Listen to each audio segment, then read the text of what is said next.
Aujourd'hui, je me trouve à la maison Tavel, la première maison de Genève, et j'ai la joie d'avoir le conservateur du musée avec moi pour une petite entrevue. Donc, je vous présente Alexandre. Enchanté, Alexandre. Enchanté. Merci. Bon, bienvenue à Genève, bienvenue dans la Rome protestante. Oui, faut comme pas on oublier ça.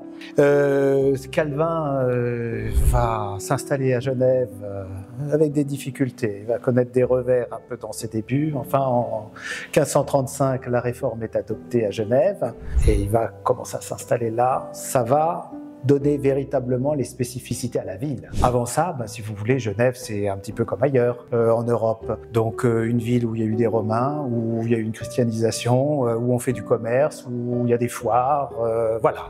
Donc on peut en dire autant de Lyon, d'Arles, de Lille, de tout un tas de villes, pour rester dans le monde francophone européen. Alors après, avec cette réforme, il y a une indépendance qui se crée, une indépendance de culture. On va se détacher de ce monde-là et puis se renfermer dans des murs, qui sont les murs de la ville, très longtemps. Est-ce que vous le qualifieriez aussi d'indépendance de pensée qui va tranquillement naître? C'est-à-dire qu'il y a une culture particulière qui va s'installer ici, du fait de l'adoption de la réforme.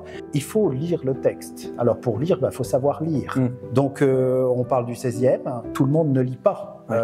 Partout en Europe, on passe par le latin, par certains endroits, etc. Et donc il y a toute une action qui va se faire, qui va se lier aussi à la pédagogie. Donc pas étonnant qu'à Genève, on trouve, avec Rousseau peut-être en premier, et puis 19e, 20e, énormément de pédagogues. Des gens qui ont, si vous voulez, changé la vision de l'éducation. Ça, c'est un des premiers aspects. Après, il y a un autre aspect qui est celui de la démocratie. Genève, République, déjà au 16e, il n'y a pas de problème là-dessus.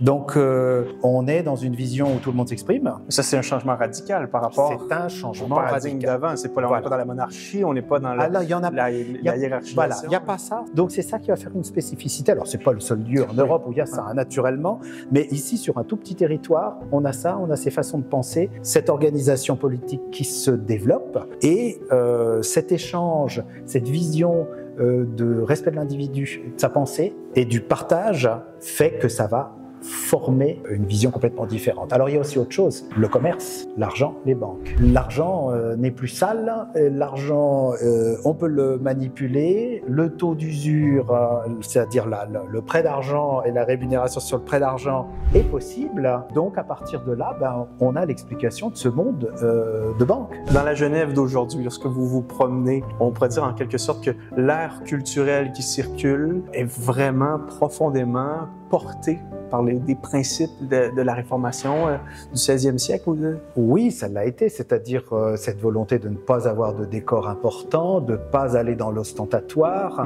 C'est lié aussi à la pratique religieuse, naturellement. Donc on pense catholicisme et protestantisme, le côté dépouillé, l'aspect aussi de l'intercession, c'est-à-dire qu'il n'y a pas de clergé, vous avez des gens qui vous guident dans votre propre réflexion, mais vous n'avez pas un clergé qui vous impose une réflexion. Donc ça, c'est la grande différence. C'est ce qui fait que le monde européen va se déchirer encore assez récemment, parce que les guerres en Irlande, elles sont nourries de ces dissensions. Donc il ne faut pas oublier ça non plus. Donc ça, c'est la grosse problématique européenne, je dirais, qui est parfois ignorée. On n'en parle pas véritablement parce qu'on a un inconfort, très probablement, dans les pays où ça s'est mal passé.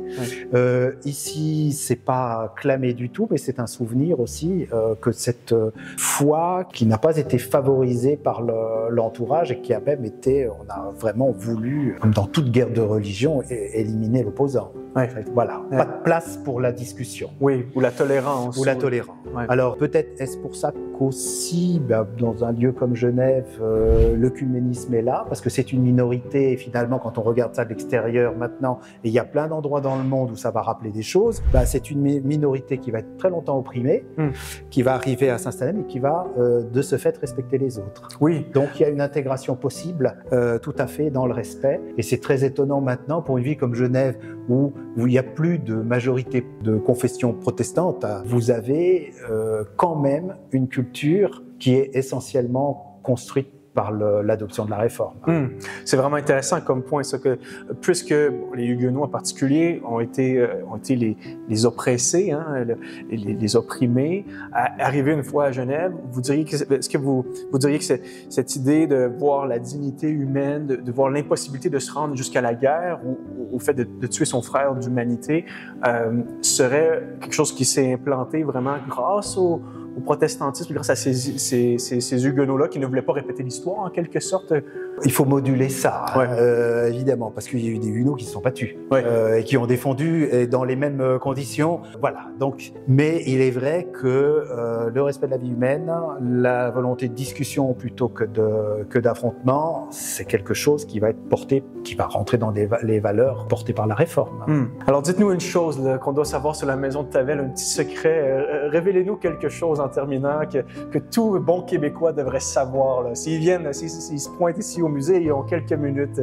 Qu'est-ce qu'ils doivent voir? Peut-être qu'il faudrait... Il y a une chose qui est très importante à voir à la maison Tavel, en fait, c'est le relief magnien. Et le relief magnien, ça nous relie un petit peu à notre propos là autour de la réforme.